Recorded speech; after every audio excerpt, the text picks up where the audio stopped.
आपके साथ हिमानी नैथानी। अयोध्या पूरी तरह से राममयी हो चुकी है, पूरी तरह से राम के रंग में रंगी हुई है। राम धुन जगह जगह बज रही है, चाहे कोई सड़क हो, चाहे कोई गली हो, मोहल्ला हो, कूचा हो, हर जगह राम नाम गूंज रहा है। तैयारी हो रही है प्राण प्रतिष्ठा की। जैसे जैसे ये तारीख करीब आती जा रही है, वैसे वैसे राम भक्तों का जो उत्साह है वो देखते ही बन रहा है। अलग अलग रंग, अलग अलग छटा आपको दिखाई दे देगी, चाहे वो सरयू घाट की बात कर लीजिए आप, या फिर अयोध्या की गली गली ही क्यों ना हो। लगातार वो रंग भी हम आप तक पहुंचा रहे हैं। और साथ ही साथ चूंकि आज मकर संक्रांति का पर्व है, तो यहाँ आस्था की डुबकी भी लोग लगाने के लिए पहुंच रहे हैं। आज से उन मांगलिक कार्यों की भी शुरुआत हो रही है। जैसा कि लगातार हम आपको बता रहे हैं, कुछ और अलग अलग तस्वीरें मेरे सहयोगी भी आप तक पहुंचा रही है। सृष्टि का मैं पहले यहाँ पर रुक करूंगी, वो लगातार उन लोगों के साथ हैं जो लोग नेपाल से आए हैं, वो गाना बजा रहे हैं, अपने भाव रख रहे हैं, विचार प्रकट कर रहे हैं। साथ ही साथ शिखा भी आपको अलग तस्वीरें यहाँ से दिखा रही हैं। लेकिन पहले मैं यहाँ पर रुक करूंगी सृष्टि का। सृष्टि,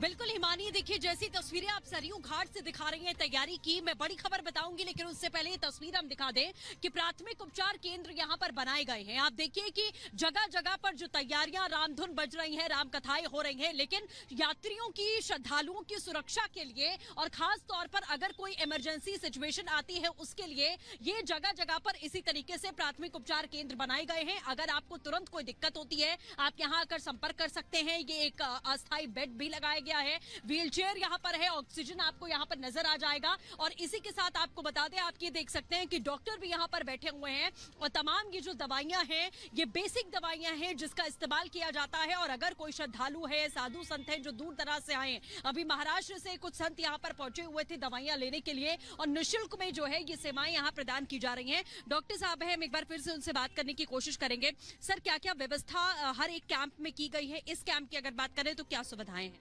मैम, यहाँ सारी व्यवस्थाएं यहाँ पर हैं। अगर किसी को दिक्कत होती है तो मतलब हम लोग बेसिक सुविधाएं उसको दे सकते हैं यहाँ पर है। किसी में ऑक्सीजन कमी हो उसकी भी व्यवस्था भी हमारे पास है। कोई इंजर्ड हो तो उसके भी हम देख सकते हैं यहाँ पर है।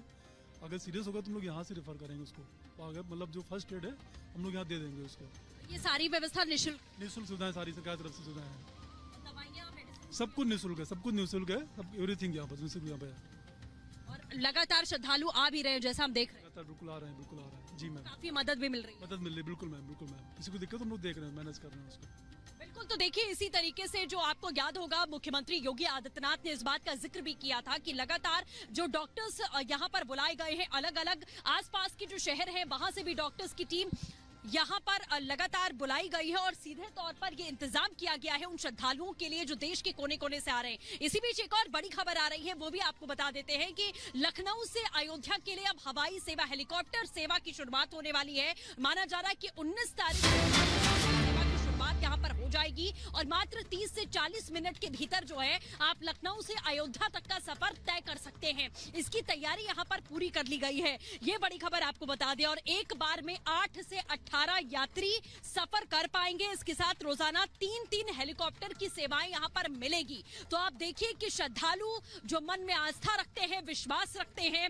इस क्षण में अयोध्या नगरी में वो आना चाहते हैं, प्रभु राम के दर्शन करना चाहते हैं, उनके लिए 19 तारीख से ये व्यवस्था यहाँ पर शुरू कर दी गई है। हालांकि जो आम जनता के लिए दर्शन है वो 23 तारीख से शुरू कर दिए जाएंगे कि वो नए भवन में जहां पर रामलला की प्राण प्रतिष्ठा 22 तारीख को होगी, वहां 23 तारीख से आम जनमानस जो है वो जाकर दर्शन कर सकता है, पूजन कर सकता है। और उन्हीं लोगों के लिए ये व्यवस्थाएं यहाँ पर की गई हैं। 19 तारीख से लखनऊ से अयोध्या के लिए हेलीकॉप्टर सेवाएं शुरू होंगी। जैसा हमने आपको बताया कि एक दिन में 3-3 हेलीकॉप्टर जो है 8 से 18 यात्रियों का सफर करवाकर उन्हें लखनऊ से अयोध्या ला सकते हैं। तो ये पूरी तैयारी आपके पास लौटूंगी। देखिए एक और बड़ी खबर इस वक्त आ रही है। बीजेपी नेता तरुण चुग ने कांग्रेस पर हमला बोला है और ये कहा है कि किस तरह से सनातन को कांग्रेस, और एक नहीं बल्कि बार बार लगातार उसके द्वारा ये किया जा रहा है।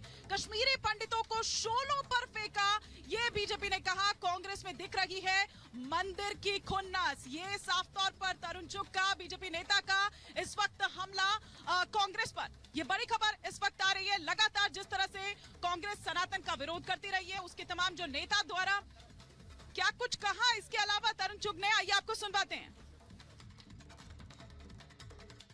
500 सालों के वनवास के बाद रामलला अपने जन्म स्थान पर 22 जनवरी 2024 को जा रहे हैं और देश के प्रधानमंत्री श्री नरेंद्र मोदी जी श्री राम मंदिर में प्राण प्रतिष्ठा के लिए व्रत व अनुष्ठान कर रहे हैं।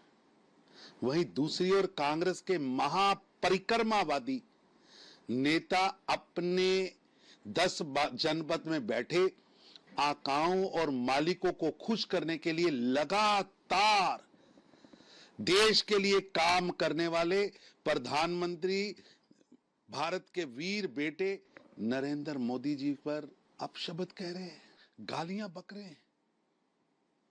ये दुर्भाग्यपूर्ण है। एक व्यक्ति 11 दिन का अनुष्ठान कर रहा है और आप उसको गालियां निकाल रहे हैं। श्री राम मंदिर के निर्माण में कांग्रेस की 4 पीढ़ियों ने 7 दशक तक रुकावटें डालने का काम किया। तो आपने सुना कि तरुण जो क्या कह रहे थे बीजेपी नेता कांग्रेस पर जबरदस्त हमला बोलते हुए, लेकिन इस वक्त एक और रिपोर्ट जो मेरी सहयोगी सृष्टि पांडे आप तक पहुंचा रही है। क्या खास इस वक्त सृष्टि के पास है? अलग अलग, जैसा कि मैंने पहले भी कहा कि किस्से कहानियां वो रंग वो छटा सृष्टि भी हम तक पहुंचा रही है। सृष्टि, इस वक्त क्या खबर आपके पास?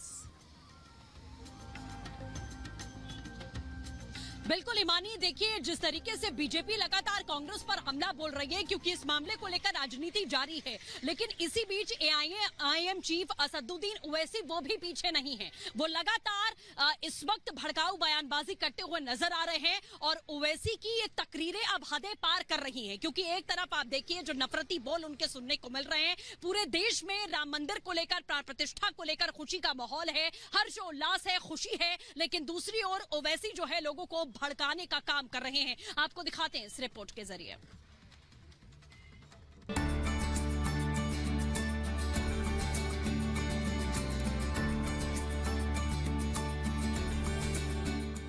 अयोध्या में रामलला की प्राण प्रतिष्ठा की तैयारियां अपने आखिरी चरण में है। 22 जनवरी को मंदिर के अंदर रामलला विराजमान होंगे। पूरी दुनिया के राम भक्तों में इसे लेकर गजब का उत्साह है, लेकिन एआईएम चीफ है कि ऐसे पावन मौके पर भी भड़काऊ बयान देने से बाज नहीं आ रहे। वो मुस्लिम नौजवानों को बाबरी मस्जिद का हवाला देकर भड़काने की कोशिश कर रहे हैं। मौजूदा दौर में जो हुक्मरान है वो पूरी कोशिश कर रहे हैं कि मस्जिदों को गैराबाद कर दिया जाए, मस्जिदों की अहमियत को कम करके रख दिया जाए, मुसलमानों को इस्लाम से दूर कर दिया जाए। इसलिए हमारी जिम्मेदारी है कि हम मस्जिदों की हिफाजत करें। वो जानते हैं कि मुसलमान को मस्जिद से दूर कर दो, अकेले मत जाइए, मस्जिद को अपनी औलाद को साथ लेकर जाइए। एआईएम चीफ असदुद्दीन ओवैसी ने ये बयान हैदराबाद में दिया, लेकिन हैरानी ये है कि ओवैसी का ये बयान ऐसे वक्त में आया है जब पूरा देश अयोध्या में अपने आराध्य के आने का बेसब्री से इंतजार कर रहा है और अयोध्या में रामलला की प्राण प्रतिष्ठा के कार्यक्रम को लेकर तैयारियां अंतिम दौर में।